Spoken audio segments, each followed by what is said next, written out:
So the idea behind the Mercenaries in Dust is that, unlike a lot of other games, you're not just a soldier on the battlefield. The idea is that they've taken the best people that they have, they've taken their best soldiers, their best killers, and they've modified them to make them immortal. So when you die in Dust, essentially your memories, your personality is being transferred and inserted into another clone where they just throw you back into the battlefield again. So not only do you have these people who know they can't really permanently die, but they're also suited up in the highest technology, the most dangerous gear that they can give them this far in the future. You're wearing suits that are armored, you're wearing suits that have environment systems, they have shields. So really you're going out there in the equivalent of like a heavily armored tank. And all of the firepower that's being thrown around on the battlefield is much larger because of that.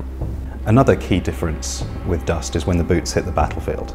It's when the mercs are fighting on the surface of the planets. Typically in an FPS game, you pick roles. You're the rocket guy, you're the sniper guy, you're the assault guy, and everyone knows what everybody else has. Within Dust, we have a system called fitting, which is much more akin to an RPG-style system. Now, this really allows the players to take ownership of their character and their roles. They can create different fits to suit different tactics on the battlefield, and also to respond to the changing behaviors of others. This adds a further layer of strategy when you're planning your battle and trying to take control of a planet. Weapons in Dust are kind of an interesting topic as well. Most of the time when people build first-person shooters, they're trying to build guns that look like real-world equivalents. However, the Mercenaries in Dust are not actually like humans. They're biologically enhanced, they're built, they're clones, and they're wearing armor, and they've got shielding systems. So one of the things we really push for in Dust is the idea that they're more reckless with their lives, and they're more reckless with what they're willing to use as firepower than normal people are. So one of the good examples is the Gallente race tends to focus on blasters.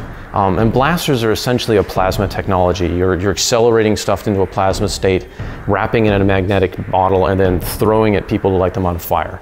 And so we really want to play up the idea that, you're immortal, you're armored, you're shielded, you know that you've been built to take more punishment than a normal human ever could. And so when you're firing a blaster, you don't care about the fact that it's throwing plasma everywhere, it's probably heating up the surrounding to incredible degrees, and that any normal human that wasn't armored and shielded, just picking up the gun and shooting it would light them on fire.